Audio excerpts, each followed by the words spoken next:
wondered what it would sound like to take the drum track to your music and run it through a Rat pedal? Or compare that drum track with the Rat to a Decapitator? Or turn them both on at the same time? What about take your bass track and run it through a carbon copy on the verge of oscillation? We're going to do all those things in this video and more. Basically everything but run a guitar straight into a guitar pedal. And we're going to run some guitars into them in post as well. Stick around. Hello, I'm Gary. Welcome back to the studio. This is going to be a fun one. We're going to talk about using guitar pedals as outboard effects for your recordings. I think there's a lot of misinformation out there regarding instrument versus line level. Many of these newer digital style effects are designed to handle a line level signal as well. And even if you're talking about analog effects, a lot of them will still do fine as outboard if you know what you're doing, without having to buy an expensive box that converts line level to instrument level and back to go into the interface. So we're going to break all that down. We're going to talk about how to route things in your interface and your DAW and give you some new ways to think about using those old guitar pedals that don't cost a lot. It's easy and it's fun and gives you some really nice sounds in your mixes that you're not going to get from a plug-in. I have a full mix that's ready to be uploaded to my distribution service, which goes out to Apple Music, Spotify, YouTube Music, etc. But before we send it out, we're going to take some of these analog instruments, that's analog drums, guitars, bass, software synths, and we're going to run a few of these tracks through guitar pedals and see what we can come up with, if we can get any effects that we want to keep in this mix before it goes up for distribution. In this video, I'm going to be as thorough as humanly possible and cover all the questions that even a beginning audio engineer might have on how to use outboard effects. I'm going to take screen captures so you can see my work and follow along in real time and hear the audio processed in real time to get a grip on what's going on and how the processing works. We're using Ableton Live 11. If you're using a different DAW, just watch the video, and then when you get done, it should be a fairly similar process. Get on YouTube, look up how to use outboard effects with your specific DAW. When I was starting out thinking about this, one of the first questions I had was how to come out of my interface, what type of cable to use. I'm using a Focusrite Scarlett 18i20. There's quite a few outputs on there. We're going to get into routing and things to think about with that in a minute. All right, let's listen to some music and tweak some pedals. By the time this YouTube video comes out, this song will be up on Apple Music, Spotify, YouTube Music, anywhere you get your music. So go check it out. Show me some support.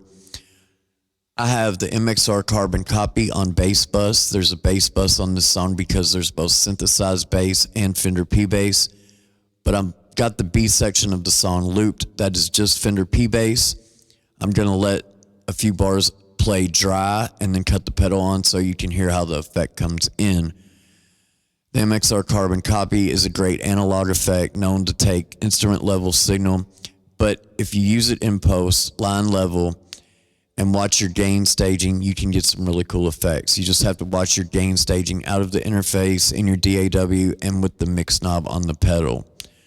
So let's hear the song.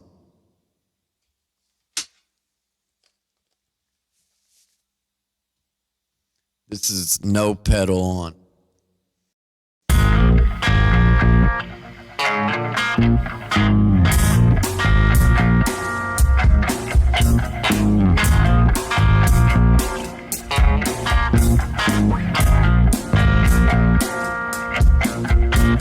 All right, let's turn the pedal on.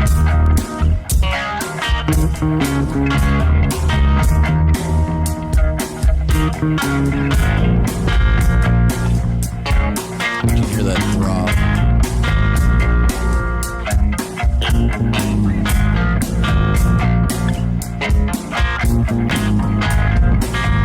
Let's turn on the modulation.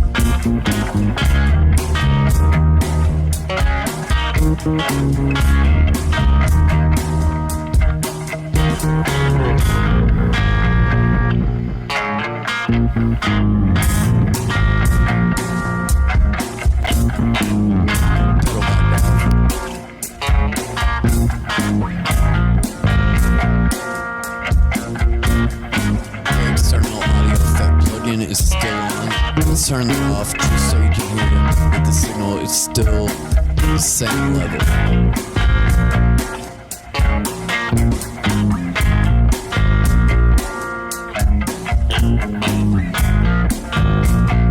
Turn it back on with the carbon copy on.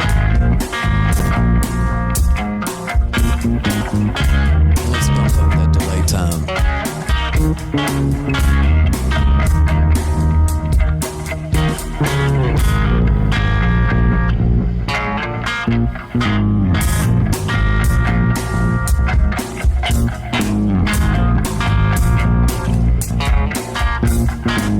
You can hear the delay repeats trail off there after I stop the track. I think even with just this first sound example, you can pretty quickly tell how inspiring mixing with pedals as Outboard can be. Things like ambient tracks, there's no limit to how far you can take it with Outboard pedals.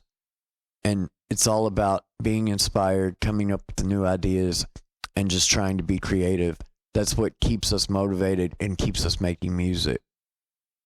I want to take a moment to talk to you about the channel. Recently, the channel has been performing very well. Over the past 2 months, I've got about 10,000 views and about 200 likes.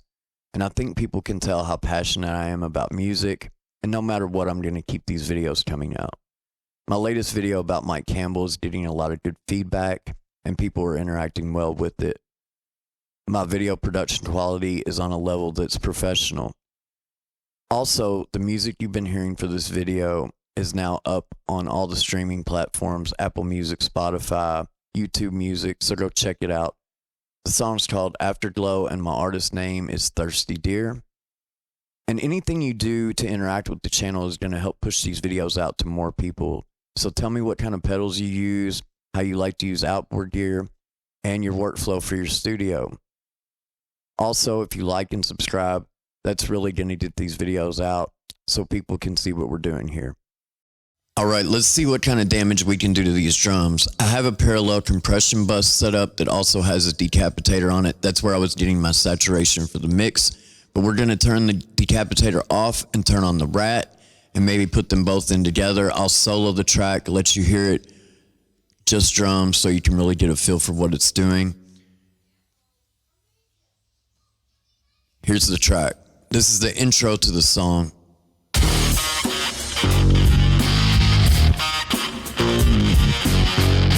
That's decapitated.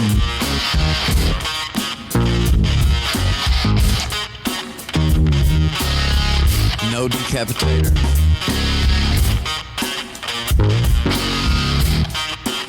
And here's the Rat.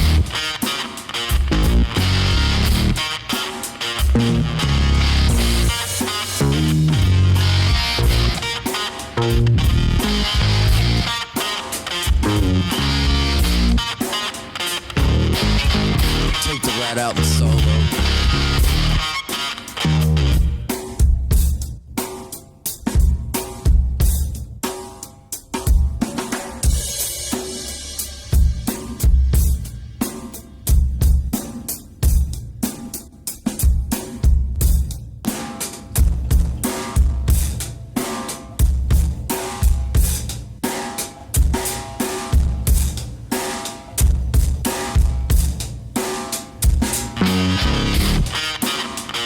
It's really doing something nice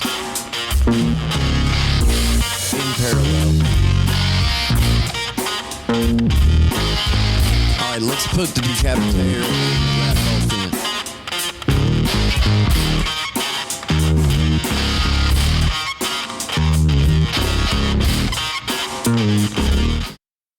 The output's on my interface with 1/4-inch jacks, so that gives you two options when you're thinking about cabling. Your standard instrument level cable, unbalanced TS cable, works fine for what we're doing. Or you can use TRS cables. It has this extra ring in the middle. It makes it a balanced cable. It's an extra wire going through. Great for long cable runs. Also works great for this.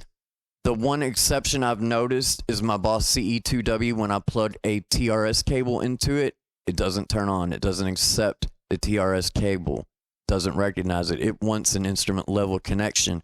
So all of my other pedals I've been able to use either cable on, and just whatever you have laying around. You don't have to go out and buy a bunch of new cables. If you have some type of patch cable, you can get started using outboard. If you're making a video about using guitar pedals as outboard effects and you have a Strymon timeline in your collection, I think you have to use it.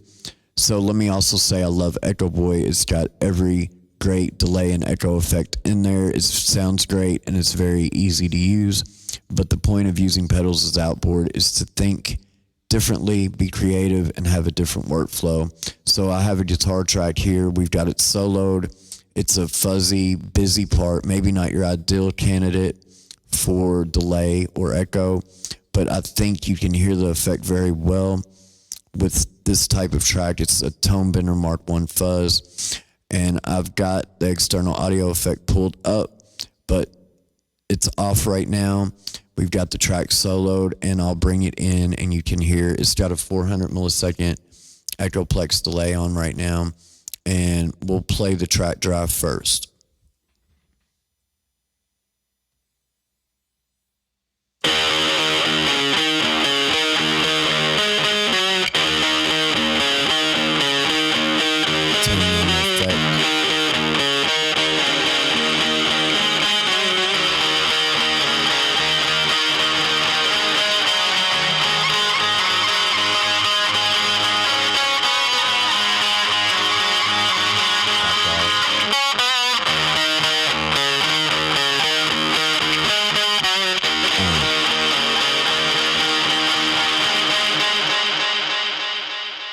So I think you can hear by that example how creative you can get with a delay on a guitar part in post using something different than the plugins you would normally use.